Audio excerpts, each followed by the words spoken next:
Mr. President, Dr. Biden, President Obama, Mrs. Obama, ladies and gentlemen, welcome to this ceremony.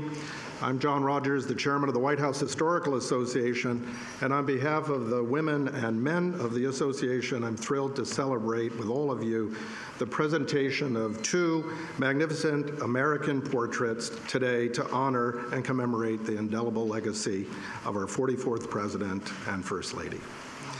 Mrs. Obama, President Obama, it is a privilege to be able to carry forward this time-honored tradition of unveiling the official portraits and welcome them to the White House to be forever accessible and viewed by the public on these historic walls. Since its founding in 1961 by First Lady Jacqueline Kennedy, the White House Historical Association has been of service and our privilege to be able to acquire official portraits of those who previously were missing from the White House collection and to commission all of the portraits on record of each President and First Lady since our founding. Surviving the modern era of photography and film and technology, few mediums can transport us with such immediacy and intimacy than the American portrait, capturing at once the power, the restraint, the courage, and the beauty of the human spirit. The portraits of our first family stand apart, each a painstaking exploration of a singular person, a human life conveyed in still, otherwise ever in motion and fulfilling the obligations to their oath. More than just the unveiling of our assemblage today, it's integral to the broader set of symbols and rituals and emblematic gestures distinctly American that sustain the spirit and the standing of our republic, bridging one presidency to the next the way we do one generation to the next, honoring the past as much as we look to the future. As we become more culturally and demographically diverse with ideas that are both molten and disparate pertaining to the future of our nation, our work to ensure the promise of what President Obama once called the unlikely story that is America. It's never been more intertwined with preserving what has been symbolically and foundationally at the heart of our storied resilience as a nation. And in this way, today is a reminder that America is governed not by a disconnected series of presidents, but rather by the enduring presidency. And within the greater story that's told by the 43 other portraits, we boldly celebrate their contrast and their confluence, certainly artistically, but also as distinguished chapters in the American narrative. And notably today, as the first Black American first family at 1600 Pennsylvania Avenue, and with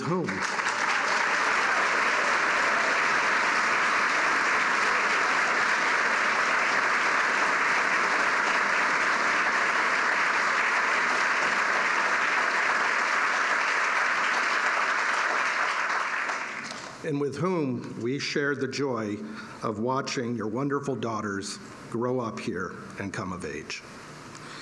Mrs. Obama, we thank you for your advocacy on behalf of this House and for making it possible for visitors to take pictures of these magnificent portraits among the other historic artifacts throughout the White House. I had the personal privilege of being with you and your mom when we inducted your inaugural gown into the Smithsonian collection. And may I say that the beauty of that white chiffon gown is only exceeded by the woman who wore it. And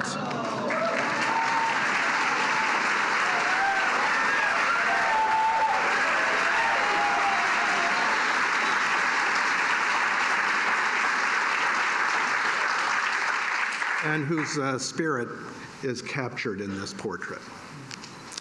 The tradition of service continues with Dr. Biden. She's our steward. We are honored that you were with us when we celebrated our 60th anniversary, and we look forward to our continued work with you on the educational mission of our association. And we are ever thankful to you and you, Mr. President, for hosting this wonderful ceremony today. And to our artists, Robert McCurdy and Sharon Sprung, we are grateful for your artisanship and dedication to your own craft. Together, these portraits fulfill a beautiful collaboration and are a testament to what's possible when we serve one another in an effort to give voice to one another. And I suspect that beginning tomorrow, these two portraits will be the most photographed by visitors from across the United States and the world.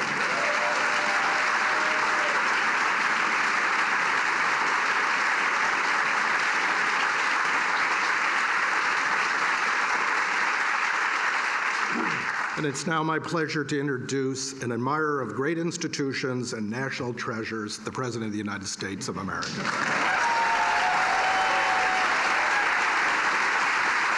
Thank you.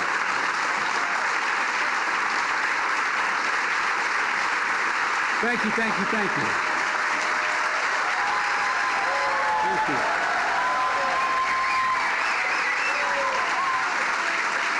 That was great. Thank you all very much. Please.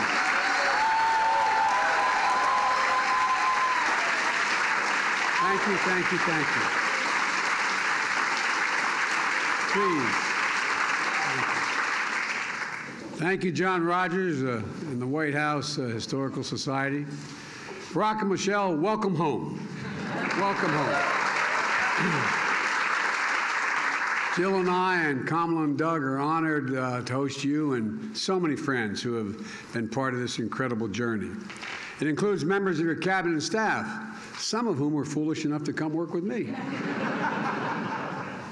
And there's someone else that I'd like to acknowledge tonight, Mrs. Robinson. This is your house as well.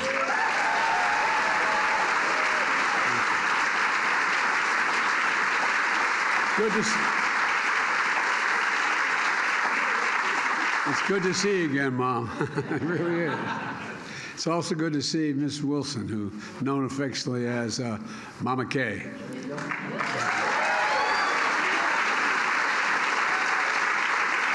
One of your best friends, and Malia and Sasha's godmother.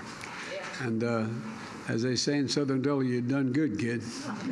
And President Kennedy once observed that every president must endure the gap between what he would like and what is possible. He was right. The history books are full of stories about presidents trying to bridge that gap. Stories that include the burdens of the office, the difficult decisions, how the work is always serious and often solemn. And all of that's true, but so is this. With Barack as our president, we got up every day and went to work full of hope, for real, full of purpose, and excited about the possibility before us. There are few people I've ever known with more integrity, decency, and moral courage than Barack Obama.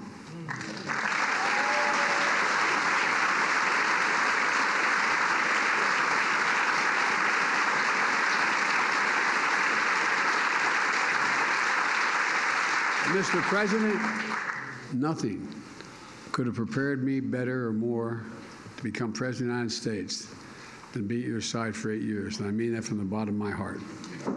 You know, no matter what the issue was, no matter how difficult, no matter what it was about, doing it, you never did it with just the easy way, what the easy way out was. It was never about doing it that way. It was always about doing what was right, literally. You know, just go down the list of historic presidencies. He never gave up on the simple truth that health care was a right for all Americans. When so many were telling them, including me at one point, take the compromise, take a compromise. We weren't sure we could get anything done on ACA. Think about the compromise. You refused. You went big. And now the Affordable Care Act is there permanently, and it's even being improved on.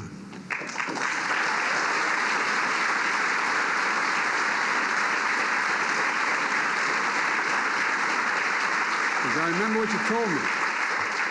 So how can I look those people in the eye and leave anybody behind? You weren't about to do that.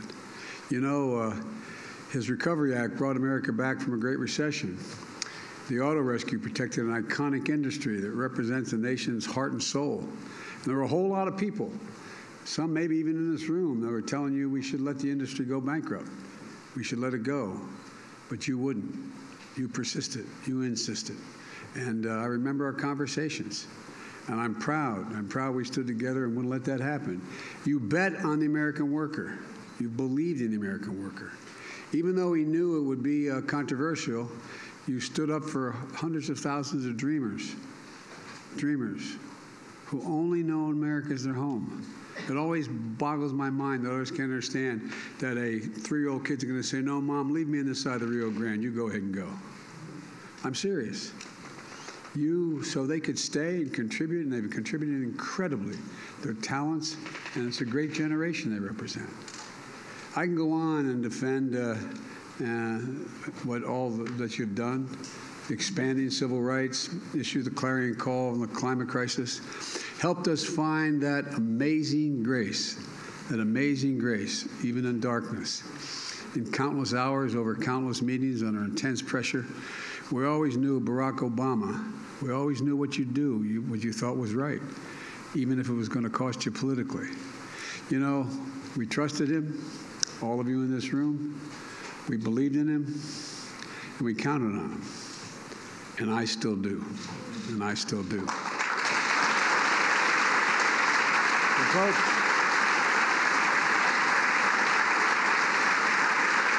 Mr. President, that's why the country elected you twice. And it's why you'll be considered one of the most consequential presidents in our history, along with one of the most consequential first ladies. You know, Michelle, he knows, we all know, he couldn't have done it without you. I know I couldn't. In fact, during our week, we had lunch once a week, every week, come hell or high water. And everybody wondered all the important things we talked about. Probably 40% of the time we talked about family. We most talked about our girls and my grandchildren and my children. You embodied dignity beyond measure, Michelle. And together, you and Barack made history. You both generated hope for millions of people who were left behind for so long. And it matters. You both did it with such grace and such class. You know, you dreamed big and secured lasting wins for the American people, helping lift their burden with the blessing of hope. It was so underestimated, the notion of just having hope. This is a gift of the Obama presidency to the country and to history. And it's a gift I felt personally. And as we used to say in the Senate, Mr. President, excuse the point of personal privilege, you were always there. I remember how you were with me when our son was passing. And I remember the eulogy you gave in his behalf. You'll never fully understand just how much it meant to Jill and me and the entire family. I always remember that night we accepted the nomination in Denver. My granddaughter Finnegan, who's a great friend of your daughter's, came up to our room, and said, "Pop, can we move the beds out of my room?" And I said, "Why do you want to move the beds out of your room?" He said, "Well, so her two sisters and Malia and Sasha, we could all get sleeping bags and lie on the floor and sleep together and watch the convention on the floor." That image of them all together will stay with me forever. And I think it melded our families in ways that it's hard for other people to understand. For 8 years, we grew to be a family for each other and through our highs and our lows. Family from different backgrounds, brought together by a shared value set. And all the things that the families have done together is, I imagine there may have been other relationships like this, the president and vice president, but I can't think, none comes to mind. Jill and I have been waiting to host events at the White House for a long time, coming out of the pandemic. And it's fitting that we can do that now by unveiling the portraits of two dear friends and two great Americans who are still held very tightly in the hearts of the American people. Portraits that are going to hang on the walls of this sacred place, the People's House, forever. And a reminder of all here and now for those to come to power that hope and change matters. Barack and Michelle, it's my honor to invite you both to the stage for the unveiling of your official portraits. Come on up.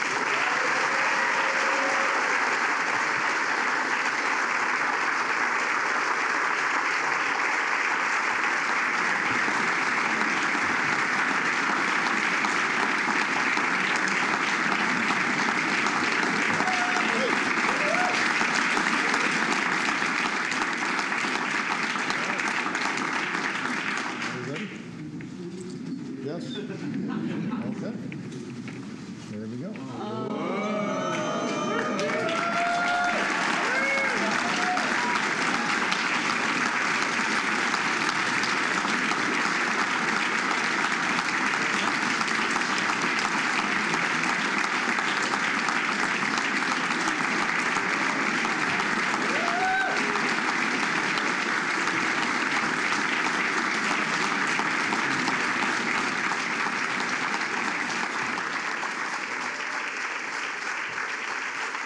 Thank you so much.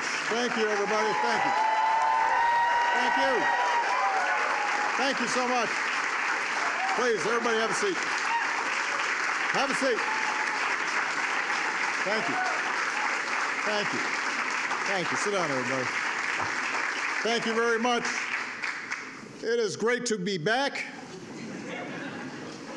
President and Dr. Biden, Vice President Harris, and Second Gentleman Emhoff, thank you so much for your hospitality.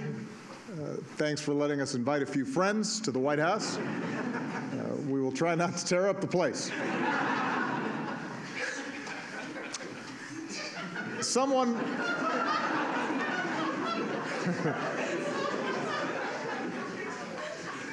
once said that if you're looking for a friend in Washington, get a dog.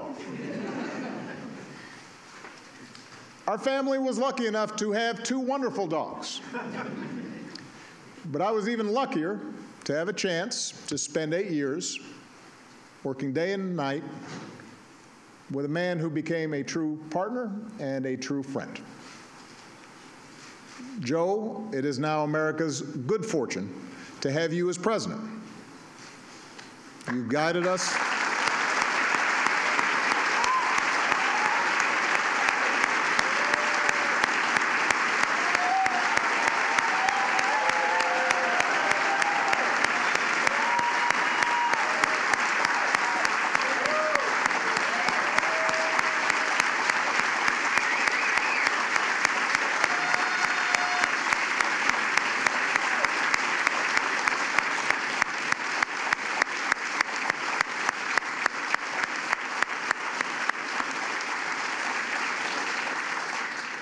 You have guided us through some perilous times. You've built on and gone beyond the work we all did together to expand health care, to fight climate change, to advance social justice, and to promote economic fairness. Thanks to your decency and thanks to your strength, maybe most of all thanks to your faith in our democracy and the American people. The country's better off than when you took office, and we should all be deeply grateful for that. So thank you so much.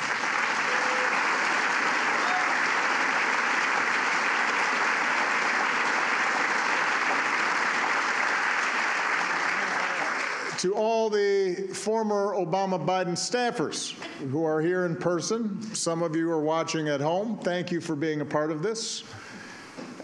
When people ask me what I miss most about the White House years, it is not Air Force One that I talk about, although I miss Air Force One.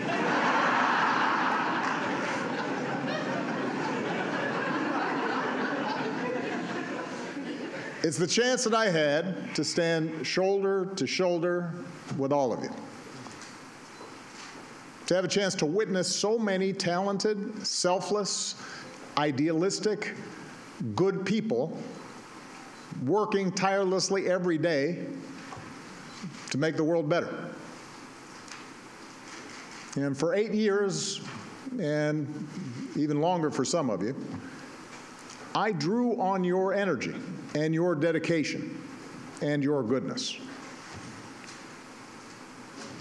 You inspired me. and I never wanted to disappoint you. And I tried to reflect the same heart and character that you displayed every day. Even during the toughest times, it was all of you that kept me going. So it's good to be back, to have a chance to see all of you, and to once again say thank you. Now, as much as I miss our work together, what's been a special joy is to see what's happened since. Because so many of you are doing amazing things, whether it's in government, in the private sector, in academia, or nonprofits. And I'm especially glad to see so many of you serving President Biden, as well as you served me. Although now some of you who, let's face it, you were kids back then, are now in charge and running the show, which is a little shocking. And may also explain some of the gray hairs I'm seeing on some of you. But it validates what I had always hoped, which was that our time together would only be the beginning of incredibly impactful careers. And some of you who I've had a chance to stay in touch with, I'm thrilled to see that you've started families of your own. I am a little disappointed that I haven't heard of anyone naming a kid Barack yet. Or Michelle. But there is still time.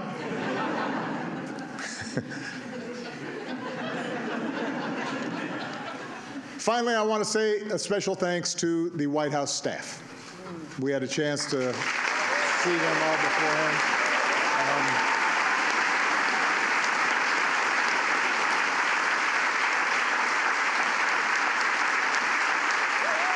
Yes. Yeah.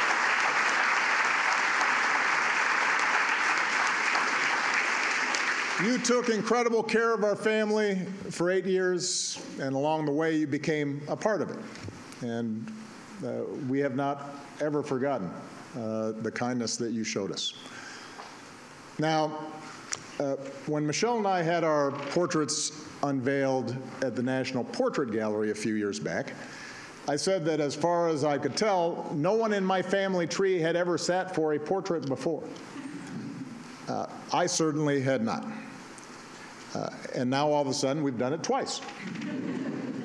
But these portraits have a special significance because, as Joe mentioned, they will hang in the White House alongside portraits of other presidents and first ladies dating back to George and Martha. So it was important to find the right people to paint them. I want to thank Sharon Sprung for capturing everything I love about Michelle. Her grace, her intelligence, and the fact that she's fine.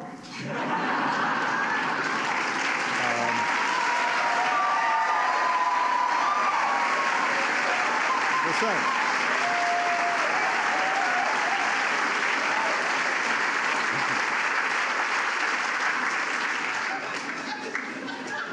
She is. Her portrait is stunning. And I want to thank Robert McCurdy for taking on a much more difficult subject and doing a fantastic job with mine.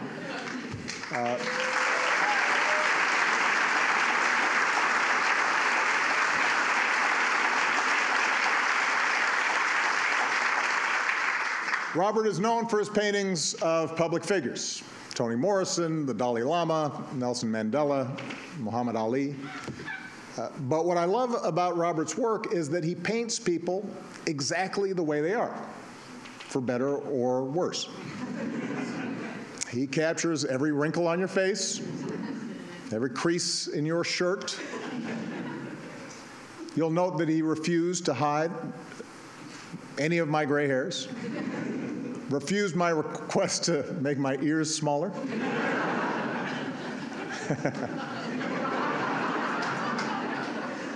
He also talked me out of wearing a tan suit, by the way.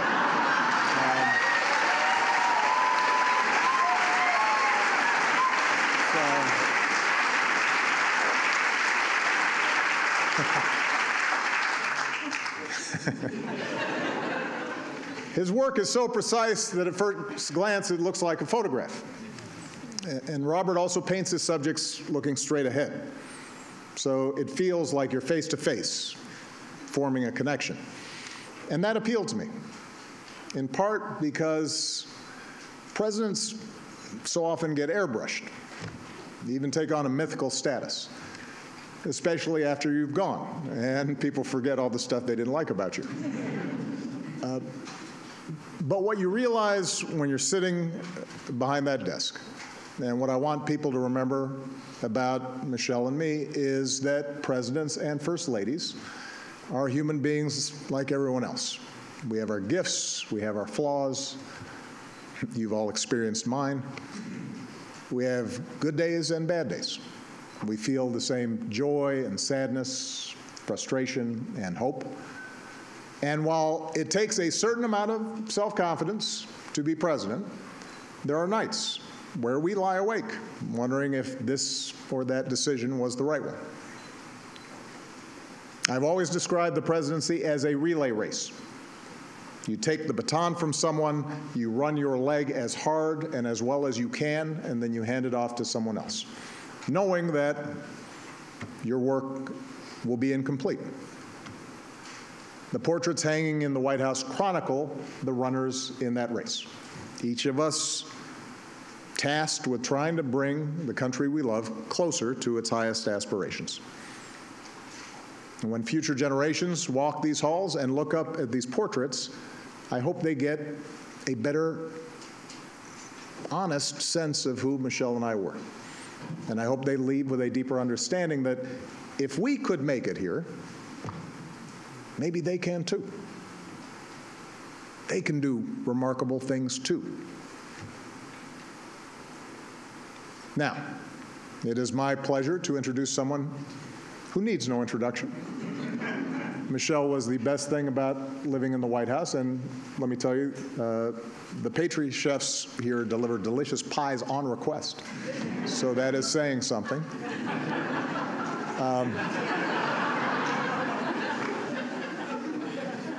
I could not ask for a better life partner, and in my humble opinion, America could not have asked for a better First Lady. Please give it up for Michelle Obama.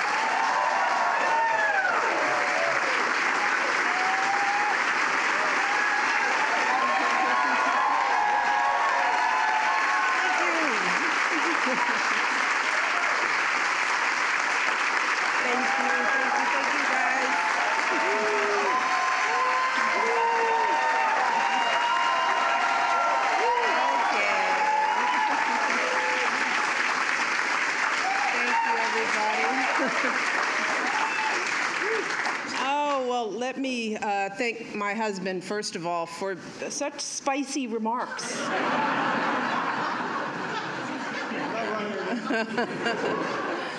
And of course, thank you to Joe and Jill, President Biden, and First Lady Jill Biden. Thank you for inviting us back. This means so much to us. We were saying at lunch that the girls have lived in this house longer than they've lived anywhere. And so this, as odd of a home as this can be, as wonderful as it can be, it is a special place because we raised our girls here. And it means so much to come back to friends and to be able to spend time talking about our girls. And so I am grateful to both of you for the work that you're doing, the love that you're showing us, our staff, and the work that you're doing for this country. Thank you so much.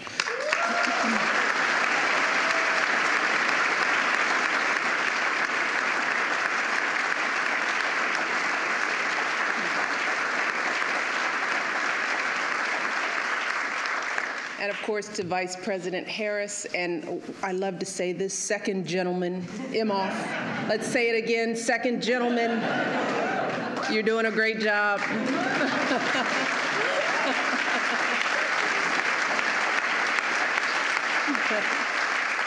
Thank you for joining us today. And I can't go any further without Of course, acknowledging all of the amazing staff, friends. You're more than staff, you're friends, you're family to us, particularly the people who've been part of my team over the years. I don't have time to name everyone, thank goodness. But you all know who you are, from the campaign to the White House to today. I would not be who I am without your passion and your faith. And all the love that you poured into everything that we accomplished together. And it was amazing, historic. What did Sam Cass used to say? Unprecedented. You all mean the world to me. And I mean that from the bottom of my heart. So thank you. Proud of you, proud of the work that you've done, proud of what you're doing. I also want to take the time to recognize the resident staff. As Barack said, you guys made this a home. We snatched up a few of you all and took you with us. But for those of you who we couldn't bring, we miss you so much. We miss you so much. The best part about this house was you all. So it's so good to see you, and you all look good, so good. I'd also like to recognize Stuart McLaurin, of course, John Rogers. It's been amazing working with you all over the years. I have to recognize Bill Allman, who has been fabulous to work with over the years.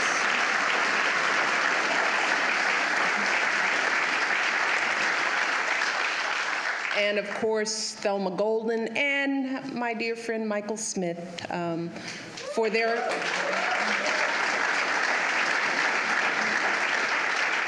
we are where we are because of their comprehensive and rigorous work to identify these incredible artists. And that brings me to our artist, of course, Robert McCurdy, who, you did a good job.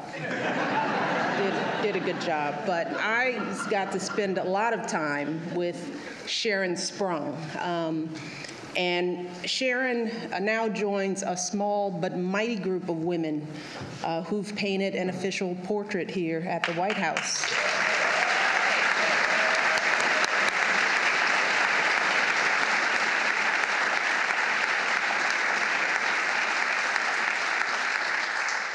And I'm thrilled that this extraordinary work is going to be enshrined forever as part of our nation's history. But Sharon, it was wonderful to work with you. You are a true spirit. That's one of the reasons why we connected. Your work is phenomenal, but it was your essence, your soul, the way you saw me, the way we interacted, and it shows in this beautiful work. So thank you for your brilliance, your artistry, and your patience. In this process. I remember I went to see the work in Brooklyn, and poor Sharon, because no one is supposed to know who the artists are, so her studio is her home.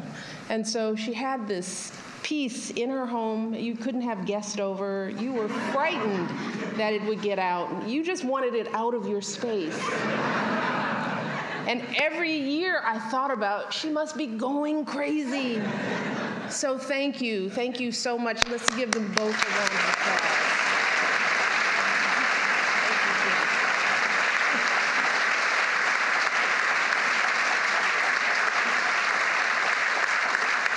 Oh, believe it or not, it is still a bit odd for me to stand in this historic space, see this big, beautiful painting staring back at me.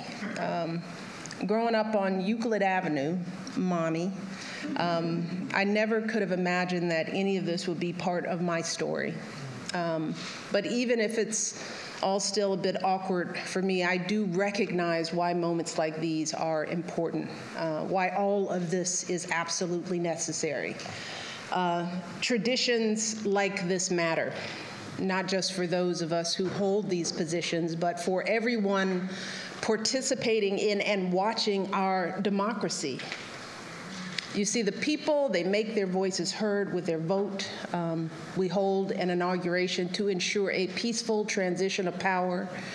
Those of us lucky enough to serve, work, as Barack said, as hard as we can for as long as we can, as long as the people choose to keep us here. And once our time is up, we move on.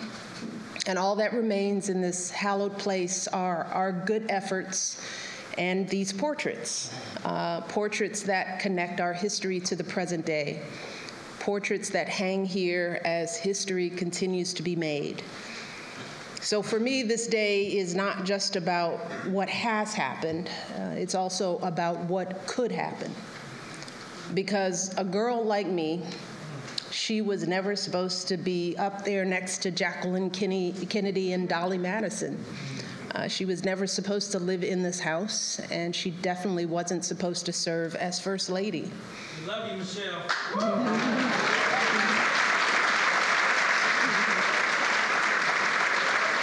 you back.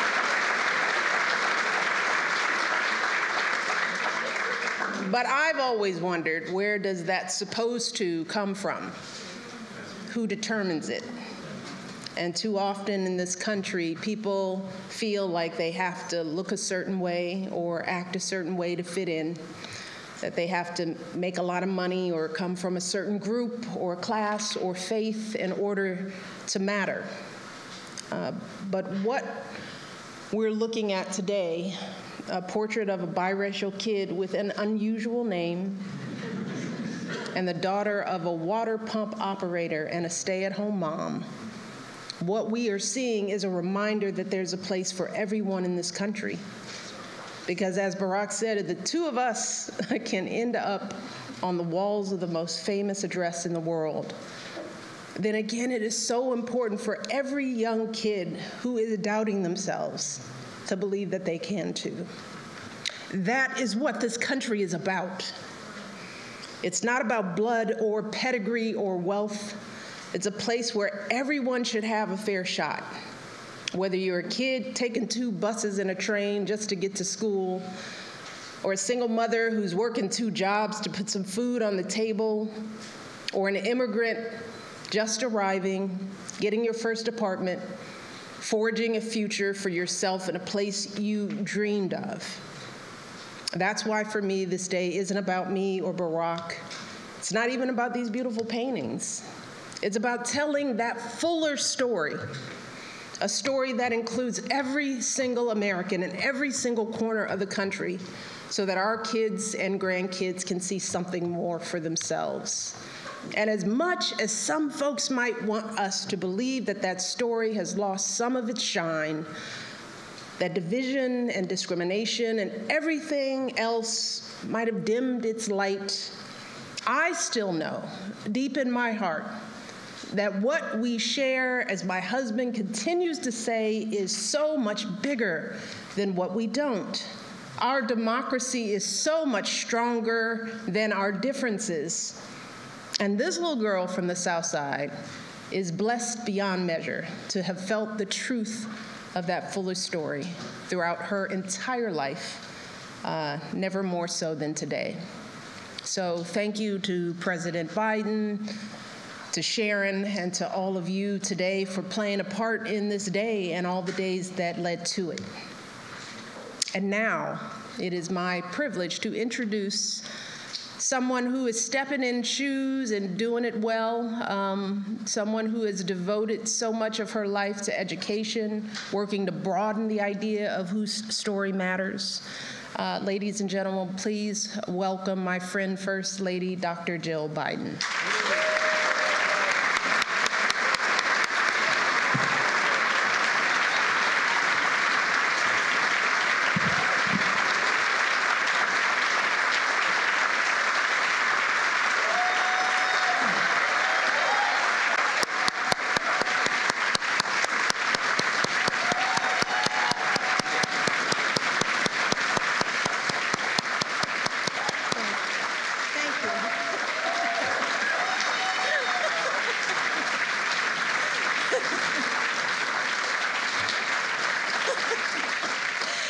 Joe, honestly, everybody stood but Joe.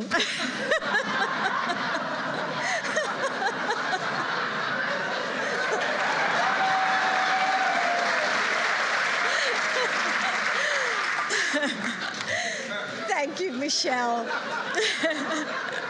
for a friendship I treasure.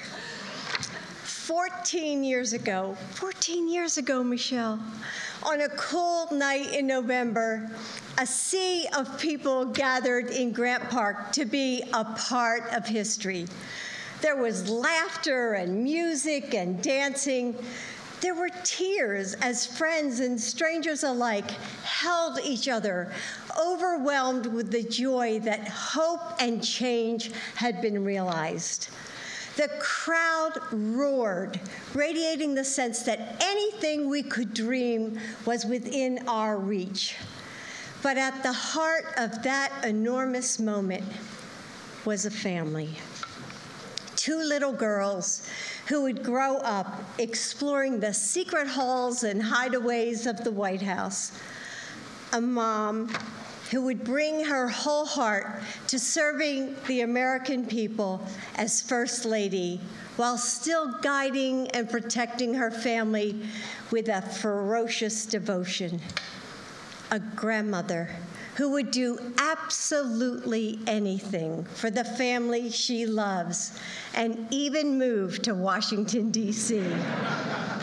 And a father who showed the world the meaning of yes, we can.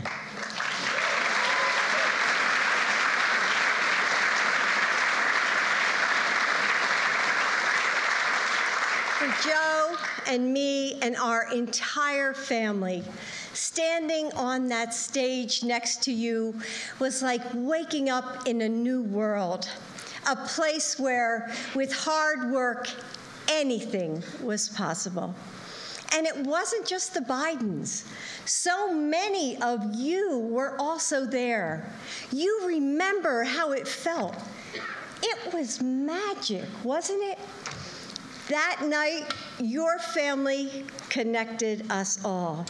And our family, the Obama-Biden team, every one of you who were fired up and ready to go, together, we changed the course of this country forever. And when I look at these portraits, I see family. Your family, the family we all built, and the families across America that we served together. I see love, joy, and fellowship, and we are honored to hang them today and share them with the world. So thank you for being with us. And now please join us in the State Dining Room for a reception. Thank you for being here.